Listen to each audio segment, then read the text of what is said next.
Hello, good morning mga ka-viewers. Ito na ngayon ang lulutuin ko na pagkain namin ngayon. Kasi request ng mga bata, itong spaghetti. Yan o. Ihahalo ko muna. Yan.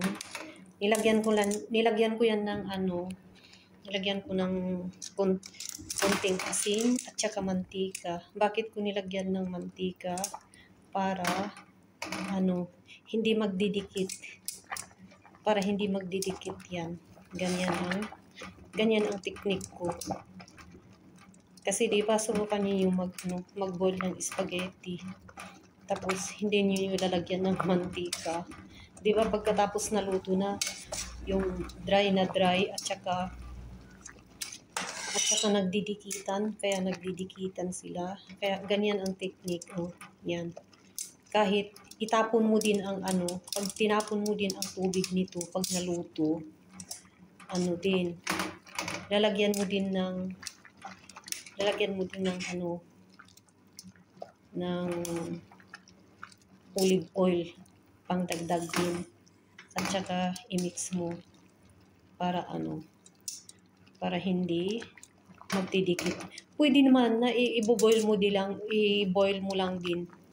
Pero halo-haluin mo para hindi sila magdidikit. Pagkatapos mong naluto, na ilagay mo na sa strainer, agad mo lagyan ng olive oil at i-mix mo para hindi magdidikit. Yan. Ito ay white sauce to. Kaya na-prepare ko lang. Yan ang anuhin ko, ito ay parang carbonara ba, pero hindi hindi meat. Kasi meat na daw. Meat na naman ang inulam namin kahapon. Kaya ito ang ko lang yung heavy cream at saka cheese. Yan. See you sa susunod na video. Ipapakita ko na lang. Hello mga ka-viewers, ito na ako, gagawa ako ng sauce. Nilagyan ko na ng ng butter. Depende sa inyo or kunting lang. Ianuhin ko yung sauce. At saka ito yung ilalagay ko lang. Simple lang. Hindi ito na may karne, sauce lang. Asin at saka ito yung muscade. Ito yung muscade yan ito round ito. Round yan pero ginadgad ko. Ito yan ang ginamit ko. Kaya pino na siya. Yan At saka ito naman yung black pepper. Kunti lang kasi mga bata ayaw nilang manghang.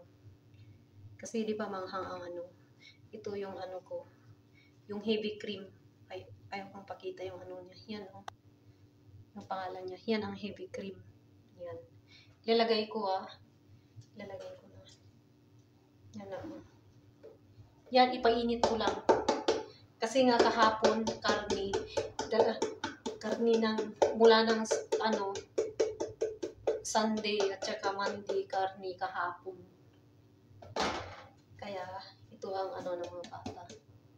Mag-ano ko ng spaghetti. Heavy cream spaghetti. Parang carbonara ang niya din. Kaya lang walang meat. Pero inilagay ko na yung mga sangkap na nagpakita ko sir. Depende sa inyo kung gusto niyo yung maglagay ng powder cubes. Pwede kayong maglagay. Pero kami dito sa bahay, hindi ako naglalagay. Hindi ako naglalagay kasi ayaw ng asawa ko. Ayaw niya. Yan hinahalo ko lang yan. Nahalo ko lang. Lagyan ko muna ito ng kunting para hindi masyadong yan, thick. Natin. Nilagyan ko lang ng kunting tubig dito para yan. Yan yung heavy cream.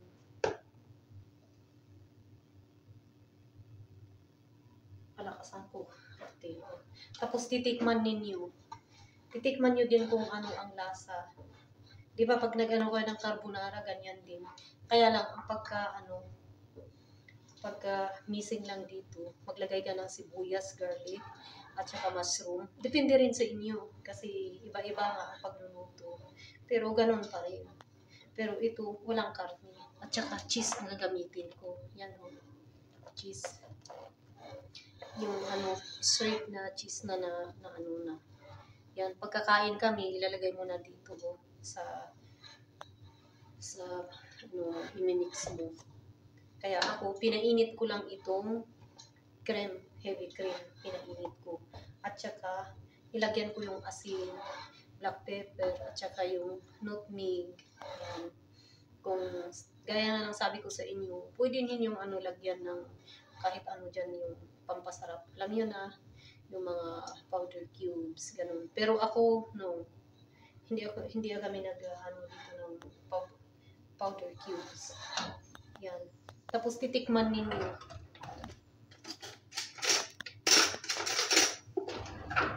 Titikman nyo din kung may asin. Kung may asin siya, ganyan. Tikman ko nga kung may asin. Kung tama lang ang lasa.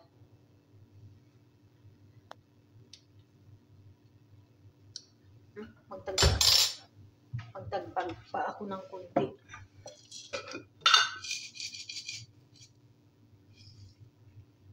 Yan. Nagdagdag ako ng asin.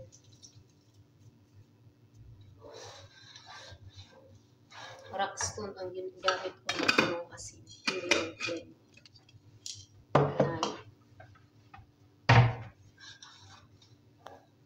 At saka konti pa.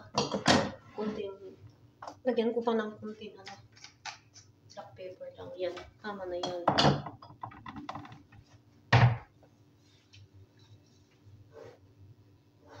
Yan. I-mix lang. Pagkatapos, ito na pala yung ito na yung na-boil ko na pasta, 1½ ang nilagay ko. Yan na, diba? Yung pinapakuluan ko. Yan, nilagay ko na sa strainer. Tapos, ilalagay ko dito. Ganyan. Pwede ko nang ilagay.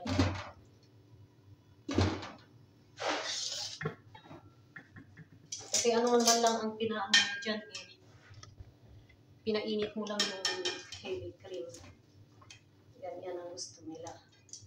Kasi depende nga sa yan ang sabi ko sa inyo. Hindi naman karne ang Pati din sa restaurant pag nag-o-order sa amin, naka-ready na yung yung spaghetti na naka-boil.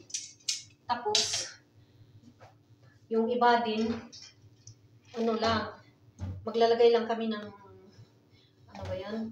Yung kung gusto nila na yung may ham. At saka kung anong gusto nilang chicken. Yan, tapos yung mushroom din namin yan, nakahanda yan sa restaurant. Kaya meron din yung customer na sabi niya na plain lang. Yan. Kaya yun ang ginawa ko ito. Kasi nga kahapon, mula Sunday hanggang kahapon, puro karne. Tapos meron pa natira. Meron pang isang yun na lang. Yun. Tapos na, halo-halo mo na lang yung cream. Pagkatapos, pag kumain ka na, ilalagay mo sa plato at saka lalagyan nito, cheese. Yan. Maraming salamat sa panonood, mga ka-viewers. Thank you for watching. Ito ang simple na luto.